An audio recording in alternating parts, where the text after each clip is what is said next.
ลับมาพบกับ Mom's Cooking ค่ะ วันนี้มีเมนูจากข้าวกล้องนะคะที่อุดมไปด้วยใยอาหารธาตุเหล็กช่วยในการเจริญเติบโตแล้วก็ยังมีวิตามิน B1 B2 ที่ช่วยในการทำงานของระบบประสาทและสมองทำให้ความจำดีอารมณ์ดี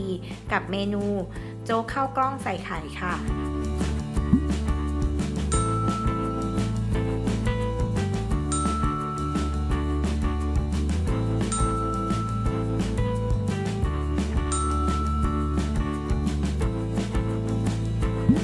เริ่มที่ตั้งน้ำซุปให้ร้อนก่อนนะคะ จากนั้นก็ใส่ข้าวกล้องหุงสุกค่ะลงไปต้มต่อให้นิ่มเลย ข้าวทุกชนิดนะคะที่นำมาต้มโจ๊กควรจะหุงให้สุกก่อนนะ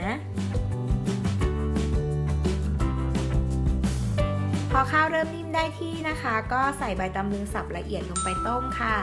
ที่เราต้องสับใบตำลึงหรือผักชนิดอื่นๆก่อนเนี่ย เพราะว่าจะทำให้หนูน้อยเคี้ยวง่ายขึ้นนั่นเองค่ะ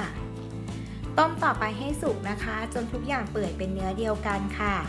พอทุกอย่างสุกเปื่อยจนเป็นเนื้อเดียวกันได้ที่แล้วนะคะก็ใส่ไข่ค่ะแล้วก็ต้มจนกว่าไข่จะสุก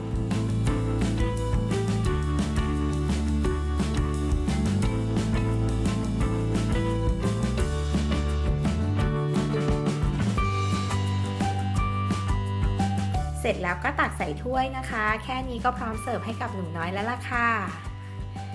ติดตามเมนูอาหารเด็กทุกช่วงวัยนะคะได้ใน Mom's Cooking ค่ะกดติดตามช่อง Kids Kitchen Channel เอาไว้แล้วก็กดกระดิ่งอัปเดตคลิปกันด้วยนะคะ